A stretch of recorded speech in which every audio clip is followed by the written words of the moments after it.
د کابل ښار په نننۍ چاودنه کې د ولسي جرګې د غړي فکوري بهشتي په ګډون 4 کسان ټپیان شوي دي.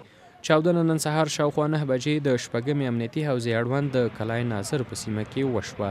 د کابل امنیه قومندان عبدالرحمن رحیمي ازادي راډیو ته وویل پیښه هغه مهال رامنځته شوه چې د پله لاندې ځای پر ځای شوي چاودېدونکي توکي د بهشتي موټر د تېرېدو پر مهال وچاودېدل.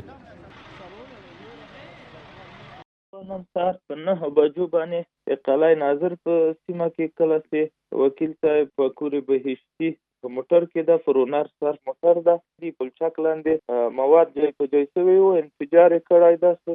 کسانه بهشتي صاحب د زوی او ډریور یو څه جراحت اخیستی.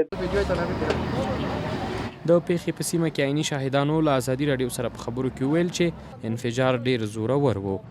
همینجا شیشته بودیم چای میخوردیم، وقت کار ما بود که یک انفجار آمد، صدایش شنیدیم، یک وقت سعی کردیم که همینجا دود شده گرد و خاک است. می کراچی بدرگل از 13 سرایال بدرگل فامیل ماست که نمی دام روزی می نمی بود.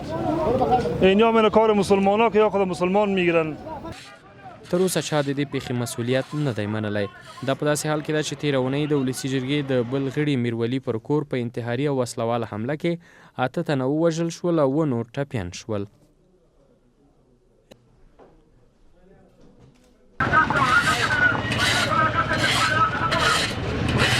پیښه دقیقاً د کابل د شپږمې حوزې اړوند دلته د دشت برچي په سیمه کې شوې ده. که څه هم له نیکه مرغه دغې پیښې زیات تلفان نه لرل، خو خلک یې ډېر ویرولي وو. لکه څنګه چې په تصویر کې ګورئ، له 1 ساعت ځنډ وروسته خلک بیرته خپل عادي ژوند ته ور وګرځېدل.